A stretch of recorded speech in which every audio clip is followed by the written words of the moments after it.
ভারতীয় আগ্রাসন বিরোধী ও ইনকিলাব মঞ্চের মুখপাত্র শরীফ ওসমান হাদির মৃত্যুর ঘটনায় উত্তাল রাজধানীর শাহবাগ। সকাল থেকে বিক্ষোভ চালিয়ে সড়ক অবরোধ করে ইনকিলাব মঞ্চের নেতাকর্মী সহ ছাত্র জনতা।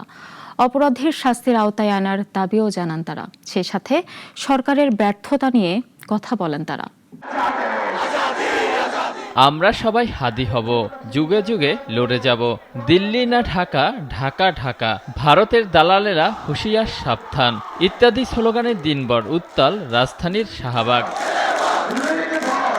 ইনকিলাব মঞ্চের প্রতিবাদে যোগ দেন ঢাকসুর বিপি সাদিক কায়ুম, এজিএস ফরাদ হোসেন সহ গণ অধিকার পরিষদের সাধারণ সম্পাদক রাশেদ খান ও আপ বাংলাদেশের আহ্বায়ক আলী আহসান জুনায়েদ সহ সাধারণ মানুষ। এ সময় ডাকসুর বিপি হত্যাকারীদের দ্রুত আইনের আওতায় এনে শাস্তির দাবির পাশাপাশি সরকারের অবহেলার সমালোচনা করেন।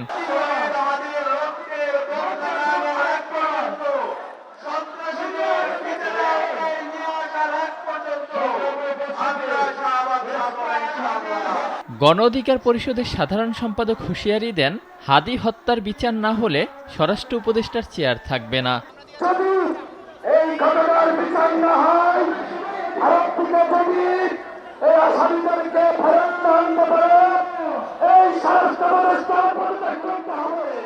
আর যতদিন পর্যন্ত অপরাধীরা গ্রেপ্তার না হবে ততদিন পর্যন্ত লড়াই চলবে, জানান আপ বাংলাদেশের আহ্বায়ক।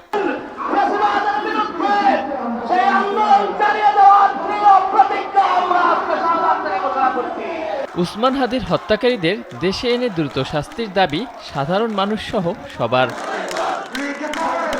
ওয়ালিউল রনি, নাগরিক, ঢাকা।